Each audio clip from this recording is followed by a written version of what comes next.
हरी हरी बोल। कैसे हैं आप सभी मेरे प्यारे लाला लाली की असीम कृपा से आप सब बहुत अच्छे होंगे जी। आशा करती हूँ आप सभी मेरे प्यारे लाला लाली की सेवा में मगन मस्त होंगे।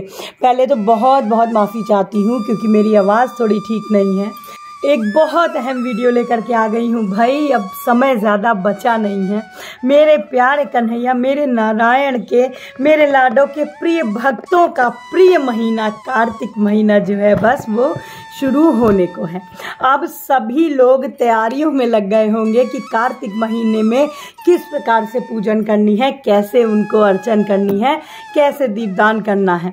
तो आज मैं आपके साथ सरल 5 नियम जो हैं कार्तिक स्नान के वो शेयर करूंगी कि किस प्रकार से आप कार्तिक महीने में आप बहुत ज़्यादा कुछ ना भी कर पाएँ, लेकिन अगर आपने ये 5 नियम कर लिए तो आप पे मेरे लाला लाली की असीम कृपा बरसेगी। तो चलिए जल्दी से शुरू करते हैं ब्लॉग को। हरी बोल। कार्तिक महीने का महत्व, जो कि मेरे नारायण का, मेरी लाडो का अति प्रिय महीना है। इसका महत्व कार्तिक स्नान से शुरू होता है। मैं आपको कार्तिक महीने का महत्व पहले ही बता चुकी हूँ। तो आ जाते हैं सबसे पहले नियम पे, जो कि है कार्तिक स्नान का नियम। कार्तिक स्नान का जो नियम है वो नदी में स्नान करने का बहुत इसका महत्व है।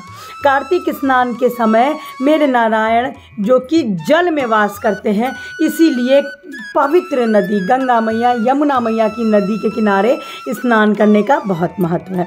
यदि आप किन्हीं कारणोंवश नदी के किनारे स्नान करने नहीं जा सकते हो तो आप घर में ही शुद्ध जल से स्नान करिए।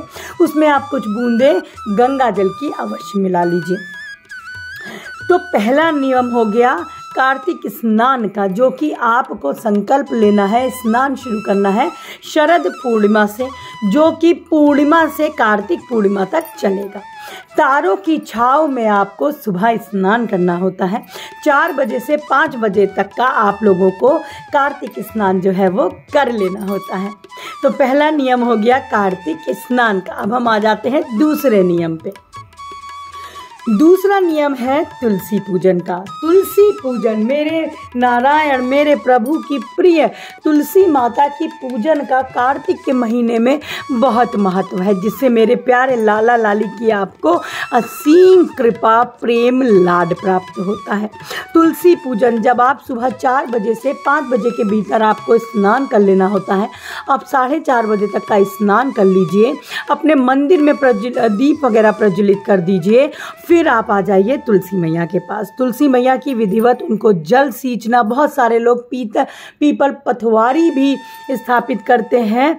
तो आपने यदि पथवारी स्थापित की है तो आप पथवारी का और तुलसी मैया को एक साथ विराजमान करें। मंडप दरबार सा बना लीजिएगा सुंदर सा, और सुंदर सा आप तुलसी मैया को रोज जल सींचें, पथवारी को जल सींचें और उनकी पूजन अर्चन दीप दान आप उनके समक्ष सुबह 4:30 बजे अगर आप स्नान कर लेते हो 5 बजे तक का आपको कर देना है।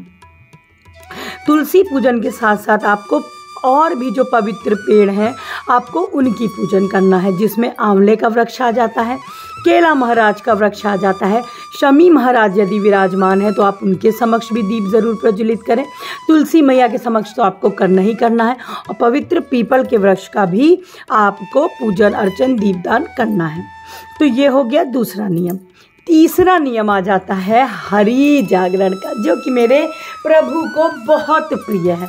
हरि जागरण, मेरे राधा रानी, मेरे कन्हैया का नाम का जो जागरण है, उनका जो भजन है, वो कीर्तन है, वो अवश्य करिएगा। आप कार्तिक मास, कार्तिक महात्म्य की इस प्रकार से पुस्तक ले सकते हो। आप हरि जागरण में आप 2 ही भजन क्यों ना गाएं, आप 2 भजन ज़रूर गाइएगा। और कार्तिक मास में ये महात्म्य व्रत की जो कथा है, आप इसको ज़रूर तुलसी मैया के पास बैठ करके रोज़ आपको पढ़ना है। और इसी समय आपको 2 भजन, 1 भजन आप फ़ोन पे भी बजा सकते हो। भजन कीर्तन लाला के पास ज़रूर करना है जी। फिर जो दूसरा नियम आ जाता है वो आ जाता है दीपदान का नियम। मेरे नारायण, मेरे विष्णु भगवान ने स्वयं श्री कुबेर जी से कहा था, जो कार्तिक के महीने में दीपदान करेगा उसको कभी भी धन धान्य और मेरी महालक्ष्मी माँ की असीम कृपा मिलेगी, कभी भी कमी नहीं होगी। तो दीपदान ज़रूर आप करिएगा। दीपदान आपको आकाश दीपदान भी बहुत महत्वपूर्ण होता है। दीपदान की विधि मैं आपको पूरी ज़रूर अपने नेक्स्ट व्लॉग में बताऊंगी कि कैसे कैसे आपको कहाँ कहाँ दीपदान करना है। सरल दीपदान आप नियम ले सकते हो। आप 5, 11, 21 दीपदानों का नियम ले लीजिए। तुलसी मैया के पास, शमी महाराज के पास, केला महाराज के पास, आपके मुख्य द्वार के पास आप आकाश दीप में ये दीपदान अवश्य करिए। मिट्टी के छोटे दीपक आप पहले ही ला करके रख लीजिएगा, जो कि आपको पूरे महीने आपको इनका दीपदान अवश्य करना है। फिर जो दूसरा नियम हमारा आ जाता है, जो कि 5वां नियम है, वो है उद्यापन का नियम। उद्यापन जो आपको करना रहता है वो कार्तिक पूर्णिमा वाले दिन करना होता है। देखिए, यूँ तो उद्यापन आप अपने समर्थ, अपनी भाव से कर सकते हो, लेकिन जो अहम होता है वो आप घर में पंडित जी, पंडिताइन जी को ज़रूर बुलाइए। उनको भोजन, उनको दक्षिणा, उनको वस्त्र दे करके उनका सम्मान के साथ में भोजन करवाएं और बिल्कुल प्रसन्न होकर के उनको अपने घर से विदाई दें। इस तरीके से दक्षिणा अवश्य दीजिए, उनके चरणों को धुलिए। आपको पंडित पंडितानी जी को इस तरीके से बुलाना है कि आप साक्षात आपकी पूजा का फल देने आपको मेरे नारायण महालक्ष्मी माँ आपके घर विराजी हैं।